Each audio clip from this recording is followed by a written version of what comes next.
त्वमदिदेव पुरुष पुराण तुमस्य विश्व परम निधानम वेदासी वेदं च परम च धाम तोया ततम विश्व मनंत रूप।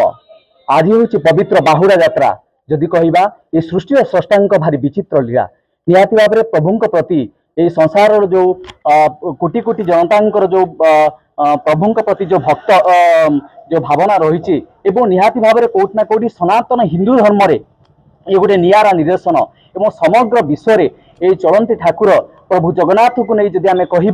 गोटे भावना और भक्तिर भाव रही कोटि ना कोटि आज जो बाहुड़ा पवित्र बाहुड़ा यात्रा रे लोक मध्य जो उत्साह रही जो आनंद रही जो उद्दीपना रही कोटि ना कोटि आम भारतीयता जातीयता भितर एवं सनातन हिंदू धर्म भितर एक निहाती भाव गोटे भाईचारा भाव सृष्टि कर सीधा सड़क आलोचना करवा कोटि ना कोटि प्रथम आपको देखी आज प्रभुंकर बाहुड़ा यात्रा चली कोटि ना कोटि नीतिकांति रे प्रभुंकर जो नीतिकांति रही से नीतिकांति रे वर्तमान पूजार्चना चली कोटि ना कोटि जो प्रभुंकर रही आज बाहुड़ा यात्रा जो सब प्रकार जदि आम कहवा प्रातः समय ठार आरंभ करी बाहुड़ा पर्यंत माउसीमा मंदिर जो नीतिकांति गुड़िक होती प्रतिपादित होती निहाती भाव में ये हूँ आम ओडिया परंपरा ये हूँ आम ओडिया साहित्य कला संस्कृतिर एक ऐतिह्य तेणु निहाती भाव में आम मान से भावना रही से भक्तिर भावना रही तेणु आम मैंने से भल पाया हेतु रही आम निकटे आप देखिपारे किसी भक्त श्रद्धालु रही कौन कह आज्ञा ये जो आपन जो पूजार्चना चली बर्तमान माउसिया मंदिर ये दीर्घ दिन अनुष्ठान किमती कौन कहे पूजार्चना कर ये बहुत पुराना आम छुआ छुआ देखी आसु भल भाव हुए आ वर्ष मंदिर भी नुआ मंदिर रही माउसिया मंदिर रही बहुत भल निहाती भाव में देखुले आम निकट किसी भक्त अच्छा हम कौन कहे केबेठू प्रभुंर पूजार्चना कर आज प्रभु को निकट में पाँच आप जगन्नाथ मंदिर जाते माउसिया मंदिर पूजार्चना कर नीतिकांति आसुँच कौन कहे छोट बेलू आम देखी आसु ठाकुर पाखर पाइबा आम बहुत धन्य मन कर विचित्र लीला भगवान तो आमर सब आम साथी अच्छा आमको पाखे भेटार सुजोग देवर आम निजक ऋण कर निहाती भाव में भगवान निकट में भक्तर भावना भक्त मैंने आज जदि कहवा निजक नियोजित कर निजक समर्पित करम निकट अच्छा सीधा आलोचना करिया कौन कह आज्ञा ये दीर्घ दिन गोटे सनातन हिंदू धर्मर गोटे पवित्रता रही प्रभु जगन्नाथ प्रति प्रभु बलभद्र प्रति माँ सुभद्रा प्रति तेणु या कि भाव देखुं आप बाहुड़ा यात्रा दीर्घ दिन है चलती बहुत पुरातन कालू आमर एठिकार सब कमिटी मेम्बर मैंने बहुत ये कर बहुत नीतिकांति बहुत चली बहुत भल लगुच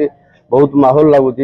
दूर दूरांत बहुत श्रद्धालु मैंने आसुँच ये परंपराटा भी आम आगू आगामी दिन भी बजाई रखू एवं बहुत सुंदर परिवेश हो दिन रू राति पर्यंत बहुत लोक आसुँच समागम नीतिकाम आम जो कोरोना समय हेले भी आम बाद दौन जहाँ जमी तार नीति रीति अनुजाई एठिकार आमर सब कर्मकर्ता माने सब निहाती भाव में प्रभु प्रति समस्त भावना रही से दृश्य देखी कि भाव में आप देखिपे प्रभुंर नीतिकांति चली पूजार्चना चली से दृश्य कहि कैमरामैन को देखब कि भाव में जदि कहवा प्रभुंर झुटी कटा हो सहित विभिन्न प्रकार तार मुरुज या नीतिकांति प्रभुंर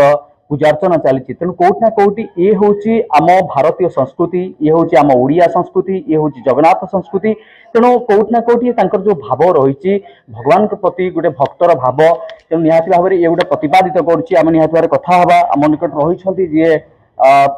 एठाकार जी पूजक रही निहाती भाव में से भगवान नीतिकांति पूजार्चना करुँच ये हूँ आम ओडिया जगन्नाथ संस्कृतिर एक बड़ ऐतिह्य कौन कह आज्ञा नीतिकांति आज प्रभुंर बाहुड़ा यात्रा आपन सब प्रकार प्रस्तुति चली कि भाव में कौन सब नीतिकांति रही जय जय जगन्नाथ जय जय जगन्नाथ जय जय जगन्नाथ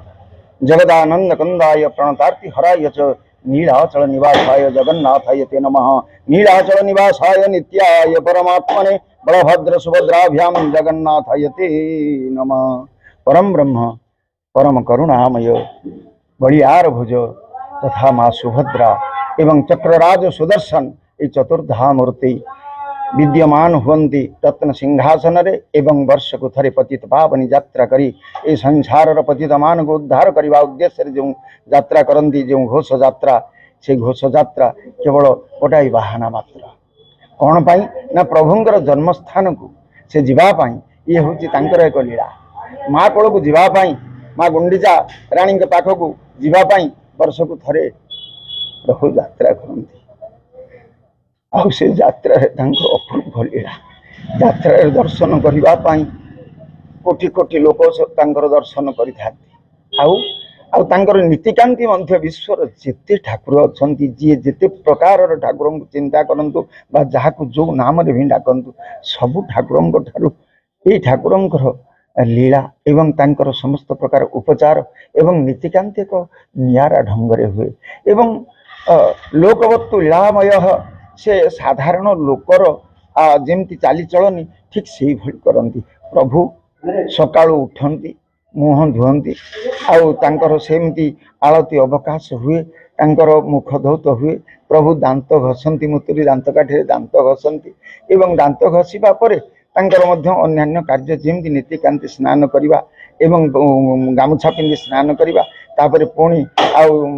स्नान कर सारिया परे श्रृंगार करिबा एवं गंध पुष्प इत्यादि इत्यादि धारण करी पुणी तांकर नीति हुए एवं सकाळ धूप हुए छत्तीसा निजोगंकर नीति एमिति से लागिकी थांती जे सारा दिन मध्य तांकु आउ समय मिलेनी प्रभुंकर हाथ सब बेले ओदा रहे केतेबेले तांको हाथ माने सुखेनी प्रभु एमती खाइला वाला तेणु सबु प्रकार नीति भितर सबु प्रकार 64 व्यंजन से मध्य तांको पाखरे भोग हुए तेणु 56 भोग भितर ए प्रभु कौन खाती ताहार मध्य केवल चिठा पाठ करें सीना हम कि ना मुहर कहवा संभव नुहे तेणु आज मुहूर्त प्रभुंर आज पवित्र बाहुड़ा यात्रा प्रभुंर सकाळ नीति द्वार फिटा मंगल आलती पर प्रभुंर नीति मुख धौत मुख प्रुंछन दांत घसा अवकाश नीति स्नान एवं पोशाक पत्र बा तांकर वस्त्र परिधान एवं तापर तांकर नीति सकाळ नीति हेबा परे वर्तमान सूर्य पूजा आरंभ होब सूर्यमंडल वर्तमान आरंभ होचंदी सूर्यमंडल सूर्य पूजा हो सारिबा परे तापर मंडल आदि पूजन हेबे तापर रथ भी मध्य पूजन हेबे रथरे आज मध्य पुणी नुआ पताका भी उठिबे एवं कर्ता से आसी एठी बसी तांकर उद्देश्य जो पूजन एवं हवन मध्य हब रथ होम मध्य हब आउ ता भितर होम हो सारिबा परे प्रभुंकर एमती नीतिकांति चलीथिबो मध्याह्न धूप हब प्रभुंकर आज मन हो सारिबा परे किछि समय विश्राम करी प्रभु कौन करेंगे ना यात्रा बाहर ता पूर्वर आमर सेवक मैंने आसी सेनापटा लगी करने सहित समस्त प्रकार जो प्रस्तुति ताहा ही करेंगे घंट आउ शंख तुरी आउ समस्त बाध्य प्रभु प्रकंपित भाव आउ सेवक मानकर हाथ में पहंडी ही रथारूढ़ हेबे एवं संध्या पूर्वर प्रभु जाइए पहुँचे श्री मंदिर रे आम मंदिर निहाती भाव में आप जहाँ देखुले जो प्रतिक्रिया रखुले कौटना कौटी बाहुड़ा यात्रा को नहीं जदि आम कह मनर जो उत्कंठा रही आज तार बाहुड़ा यात्रा शेष यात्रा प्रभुंकर कौटना कौटी माउसी माँ मंदिर रही प्रभु एवं माउसी निकट रही विभिन्न प्रकार व्यंजन को से उपभोग कर निहाती भाव नीतिकांति जदि कह प्रभुंकर बाहुड़ा यात्रा परिचालित होची। ढेंकानाळु दिवानी कुमार साहू, MBS TV।